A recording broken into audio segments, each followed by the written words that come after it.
welcome to Suburban On Air, Cohen in the City, and we take you, well, sort of to the East End of Montreal. This is something I've wanted to do for a while, do something on East End comedians.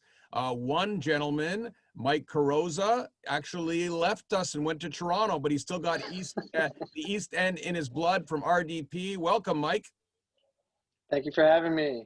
All right. Excited to have a chat. That's right. It's a pleasure. It's a pleasure. And Gianni Fiasche, who is still living, he's never left his roots. Unlike Mike Carrozza, Gianni is dedicated to the East End of St. Leonard. You're never leaving, right, Gianni? I'm stuck here.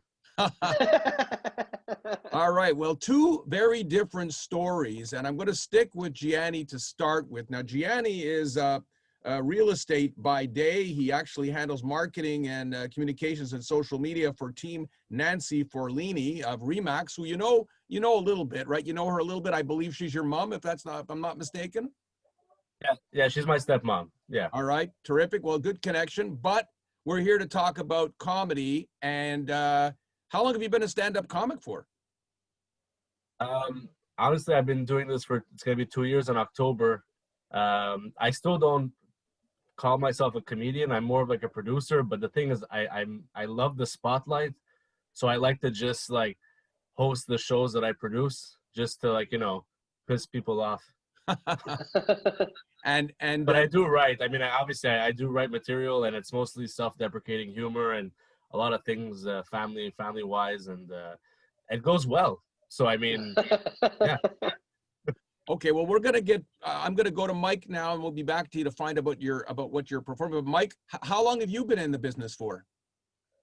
It's going to be about 10 years soon that I've been doing stand-up comedy. Before that, I was performing in bands and playing music solo, but I'd always been involved in sketch around that time. But stand-up comedy, it's been nearly a decade, and I have, I grew up with my dad always had the Comedy Network on in the house, so I grew up watching the Just for Laughs galas and Whose Line Is It Anyway, and that was it was kind of a done deal for me. There was no chance for me. There was no way that I wasn't going to be doing this. What prompted you to leave Montreal? How long have you been in Toronto for? I've been in Toronto since the end of 2017. The prompt was literally because in the comedy industry in Canada, Toronto is a little bit more, unfortunately to say it this way, a little bit more respected. It's a little bit more competitive here. This is where a lot of stuff happens. There's more attendees per smaller show. You can kind of work out material at more rooms. But that said, Montreal is what gave me my base. Montreal is what gave me the freedom to explore and find my voice. And when I came to Toronto, it was because of my time in Montreal that I was able to adapt and come in with the connections I'd already had, and been able to show that I can hang with the top dogs out here. So, Montreal definitely shaped me, but unfortunately, if it were at all an option for me, I probably would be picking Montreal over Toronto. Okay, so if Gianni gets influenced by this, do you have an extra room for him? We'll see. Depends on how small you like a room. My roommate just got a promotion, so there's a chance. You never know. Well, Gianni, right now, you've got in this time of social distancing, you've got a show coming up. Tell us where it is, when it is, and who's in it. Yeah, so it's aptly named the CLDV Comedy Lounge because it takes place at the Leonardo da Vinci Center in St. Leonard. It's September 25th. We got two shows, one at 7, which is pretty much sold out, and one at 9:30, which is on its way to being sold out. Obviously, with the distancing and the sanitary measures in place, we're seating 50 people. And usually that room before COVID we would seat like 160 easily. So now it's easier, but it's not, it's easier because you have to sell less tickets, but it's harder to like kind of get people to come out, Right. This month, the show features Sébastien Bourgault, who's headlining. It's a second time headlining the show. He headlined sometime in early 2019. And then I host And also, it's a bilingual show. So there's Dolino, who is an African comic, but with Cuban descent also. And Reginald Saint-Eloi, a good friend of mine, and Emil Khoury, who is a Lebanese comic. Yeah, it's a great time. We got a DJ set up there, so there's a vibe going on before the show. We do giveaways. I do giveaways. Usually it's good, like treats and like sweets and things. And it's an all around a good time. Yeah. How do people get tickets? How much do they cost, and where do they buy them? Yeah. So tickets are $25, cldv.ca, or you can follow me on Snob Media on Instagram, and the link is right there in the bio. Okay, I'll ask you about that in a minute. Now, Mike, the reason I came across you is your publicist sent me a press release about your new album. You pronounce what it's called. Tell me what it's all about. Sounds pretty exciting. Yeah. So my album's on a label called Blonde Medicine out in San Francisco, and they're amazing. They're really, really great. They're the ones who work with this publicist who has been a real blessing, to be honest. My album's called Cherubic. It's like a baby, like a little cherub. A cherub being a little baby angel with wings. Plump, innocent, fun. That's kind of the whole vibe of what I do on stage. Is that if I had to put 3 words to it, as I'm a fun, silly boy. Just like I like being a little on the dumb side. I keep things absurd and I keep things playful. And so the album is out on Blonde Medicine Records, which means you can get it anywhere you can get albums. So like iTunes, Apple Music, Spotify. If you are in the States watching this, you got Pandora. You can get it there. You can get on Tidal. A couple Sirius XM stations have picked up a couple tracks. So you can hear it wherever you want to, and I'm really proud of it. It's a really it's a snippet of how fun and dumb I can be, and I really enjoy doing it. I'm really proud of the work that I put into it, and so far the response has been quite nice. Like, it's been really cool to put out something that I've been worried about for the last year, and then to kind of be hit with a wave of support and appreciation, and that's been very, very nice. What type of comedy do you do, Mike? How would you describe yourself? If we're being technical about it, I would say, people are going to hate this part because I'd say it's absurdist structuralism, and really it means nothing. And that's kind of the point, is that my kind of comedy is just as silly and dumb as possible. I like the what no longer really means anything, but alternative elements of stand-up comedy, which is to say the structural,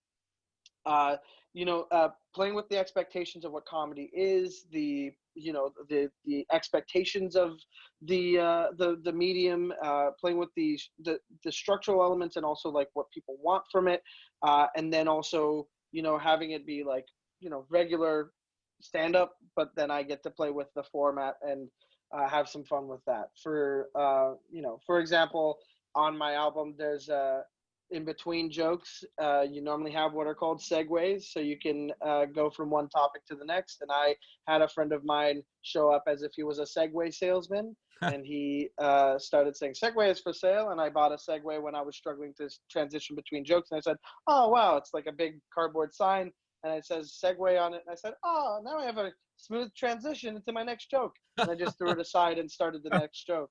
And that, to me, is that's my favorite kind of thing. And there's a couple of moments on the album like that, but just as silly as possible. That's what I want people to take away, is it's just absurd and silly. Now, let me ask you, my day job is I'm a communications and marketing specialist for the English Montreal School Board. So were you a funny guy when you went to East Hill Elementary School in RDP, Mike? Yes, sir, I was. I always was. I remember scholastic book fairs. I would spend all my money that I had on joke books, and then I would read those joke books, and eventually you got good at telling which ones were actually good and which ones were there to fill a page. And then my dad always would find jokes online, and what would happen is I would get those jokes memorized and tell them in the schoolyard or tell them to teachers, and eventually I ended up telling jokes in those recorder concerts where people are playing that plastic recorder.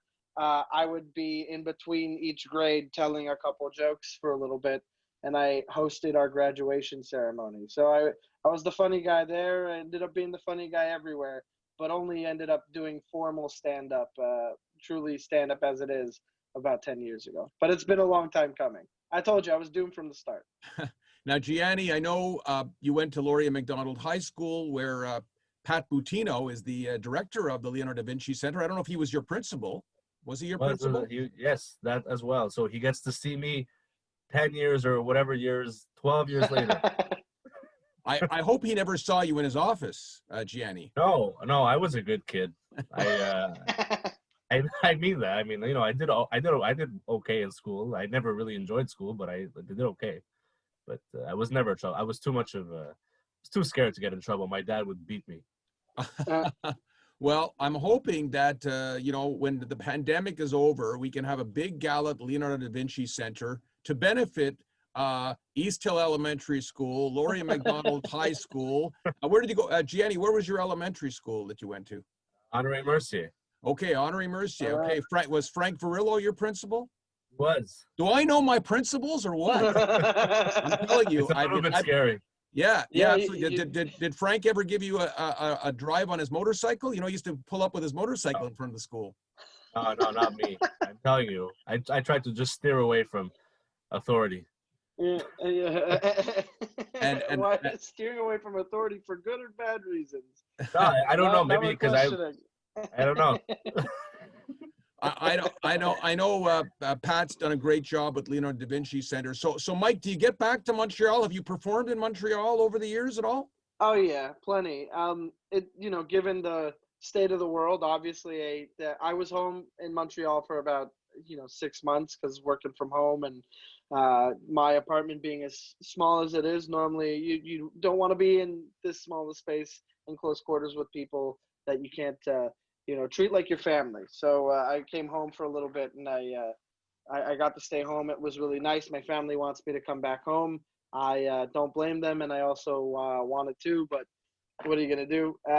The thing is, I would come back to the Comedy Nest mostly, and usually when a headliner asks for me. So when Shane Torres came to the Comedy Nest before all this, he told me he was coming down and asked me if I was in town, and I told him I could be in town. I could be there. So every time I come down, I try to pick up a spot or two, but it's either then or when Just for Laughs feels like throwing me a bone. I had I guess it was last year, I had my show Figure It Out at one of the outdoor stages. We had some fun.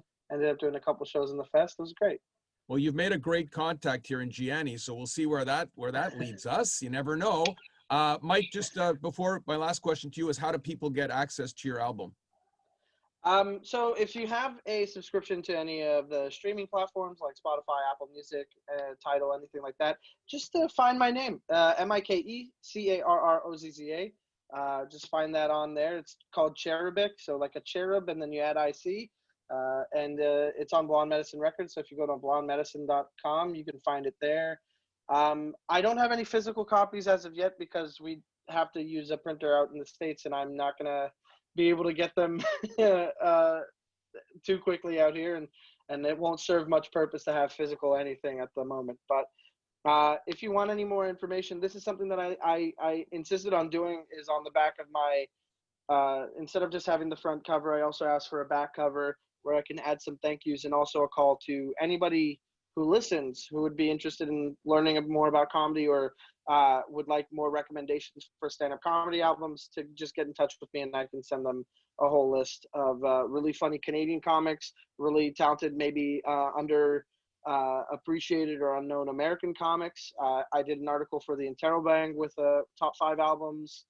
You can find me on Twitter and Instagram at Mike Carrozza. Just get in touch, and I'll just send you a link if you can't remember where to find the album.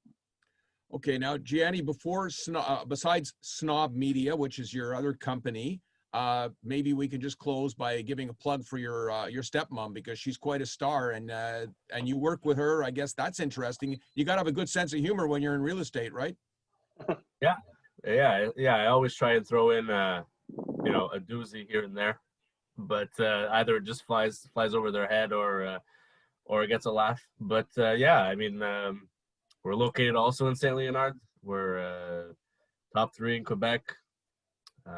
Nancy Forlini team, Remax Solutions. Yeah, Look that up. she's Instagram. quite a legend. And when Mike Carrozza wakes up tomorrow morning and says, you know what, I'm moving back, he's going to call Nancy Forlini and say, I need a house, Nancy. I need a house. So Yeah. we're going to remember this when I'm telling you, we're going to remember this conversation. I think we're overestimating the budget of a comedian. You never know, Mike. Tomorrow, the lotto is yours. I have great things. I think great things are going to happen to Mike. I just feel it. Listen, I want to wish both you gentlemen a lot of luck, and we'll stay in touch and reconnect in the future. So all the best and stay healthy. Sounds great. Stay Thank safe. you very so much for much. having me. Take care. Great. Thank you. Great having these two gentlemen as my guests.